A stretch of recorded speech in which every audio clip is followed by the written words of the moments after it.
தென்மேற்கு பருவமழை காலத்தில் தடையற்ற மின்சாரம் வழங்கவும் பாதிப்புகளை சமாளிக்கவும் ஜூன் 2 முதல் ஜூலை 16 வரை 45 நாட்களுக்கு கூடுதல் தற்காலிக பணியாளர்களை நியமிக்க தமிழ்நாடு மின் விநியோகக் கழகம் ஒப்புதல் அளித்திருக்கிறது.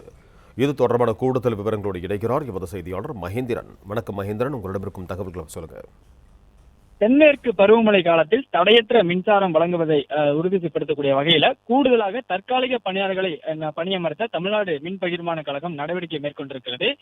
ஏற்கனவே இது தொடர்பாக தற்காலிகமாக இந்த கோடை காலத்தில் தடையற்ற மின்சாரத்தை வழங்குவதற்காக பிப்ரவரி 1ஆம் தேதி முதல் மே 31ஆம் தேதி வரையிலான காலத்திற்கு கூடுதல் பணியாளர்கள் பணியமர்த்தப்பட்டிருந்தார்கள். அதனைத் தொடர்ந்து நுகர்வோருக்கு தடையற்ற மின்சார விநியோகத்தை உறுதி செய்வதற்கும் இந்த ஆண்டு தென்மேற்கு பருவமழையின் போது அனைத்து விநியோக வட்டங்களிலும் ஏற்படக்கூடிய எதிர்பாராத சம்பவங்களை சமாளிப்பதற்கும் முந்தைய உத்தரவுகள், அதாவது இதற்கு முன்பு கோடை காலத்தில் பணியமர்த்தப்பட்ட அந்த உத்தரவுகளை கூடுதல் பணியாளர்களை பணியமர்த்துவதற்கு தமிழ்நாடு மின் விநியோக கழகத்தின் மேலாண் இயக்குநர் சில நிபந்தனைகளுடன் மீண்டும் ஒப்புதல் அளித்துள்ளதாக தற்பொழுது அந்த அதிகாரப்பூர்வ அறிவிப்பு வெளியிடப்பட்டிருக்கிறது.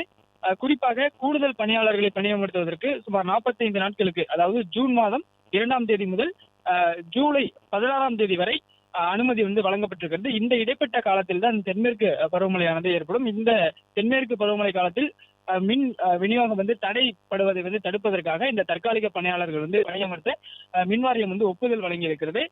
குறிப்பாக விநியோக வட்டங்களின் மீதமுள்ள செயல்பாடு மற்றும் பராமரிப்பு பிரிவுகளுக்கு ஒவ்வொரு பிரிவுக்கும் 6 பேர் வரை கூடுதல் பணியாளர்கள் நியமிக்க உத்தரவு பிறப்பிக்கப்பட்டிருக்கிறது.